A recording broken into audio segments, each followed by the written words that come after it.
Southern Ohio families demanding answers from the school district after a video circulating online of an employee allegedly hitting their toddler's head, causing him to fall. The parents of 3-year-old Braylon Tooley, a Dayton public school student, stated that they want the employee to face criminal charges. The incident happened at Rosa Parks Early Learning Center on August 21st. The mother stated that, quote, "It's depressing that I have to see this video over and over again and relive that." She also stated that Braylon is autistic and is nonverbal. She met with Braylon's teacher before school started to inform them about the medical condition.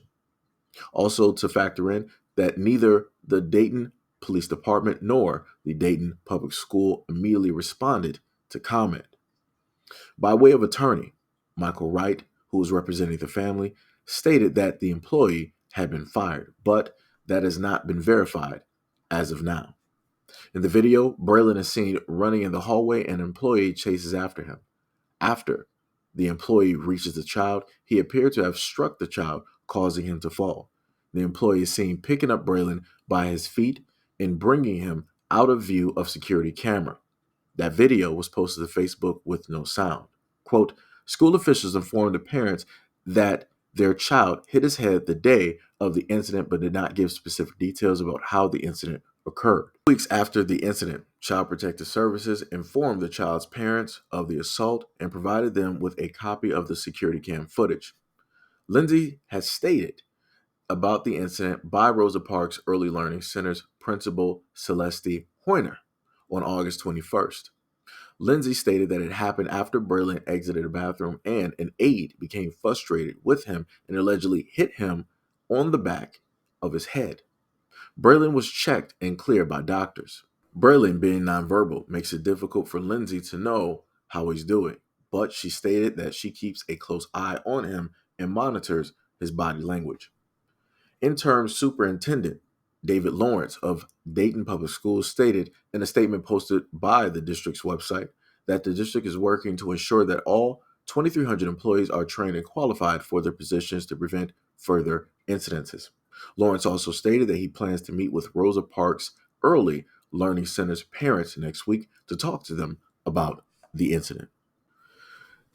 This is one of the reasons why I've advocated for parents to find a way to do some type of homeschooling, or for communities out there to work with parents and to figure out a way to do a type of homeschooling so that the parents don't necessarily have to really worry that the person that is taking care of their children will end up doing something like this. You obviously have people who are in the position of taking care of kids that are not properly trained.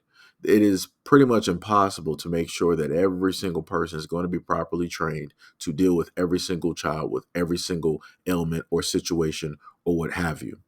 What realistically should have taken place is that they should make sure that they would have somebody who has the adequate capabilities of actually handling a child that is in a position of being autistic, nonverbal, and things of that nature, right? So that they've taken enough training over the years that they are fine with any and all potential possibilities of what it is that the child, may bring up or may do, right? So that they don't overreact, so that they don't get frustrated, so that they don't decide to lash out as grown adults who are not autistic, right? Lash out towards a child because they lack the mental capabilities of actually handling the situations as adults.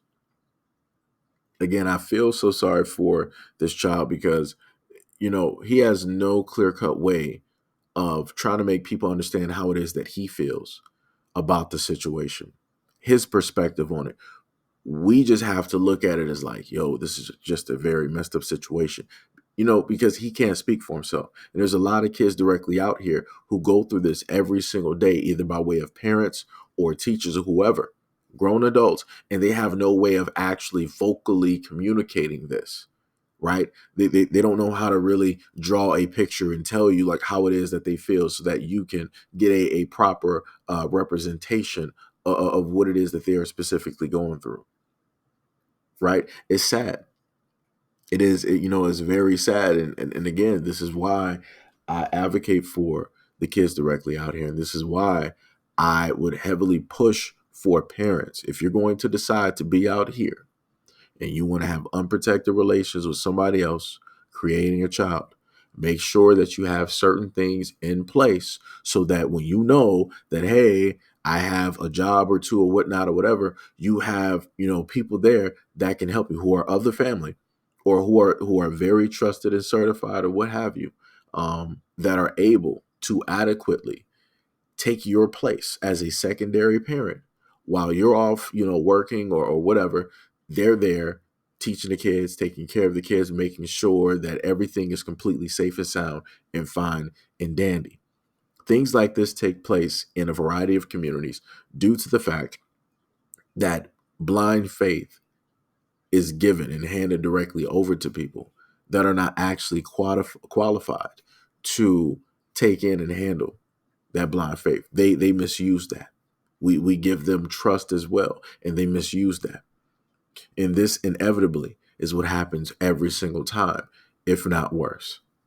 So hopefully for a lot of parents out there, they will take note of this situation and they will focus in on their families and take the necessary precautions. Or maybe some people out there that might be thinking about having kids, they'll look at a lot of these stories and they will, plan ahead of time to make sure or to try to at least prevent as many things as possible, that, stuff like this won't specifically happen to their family, to their kids.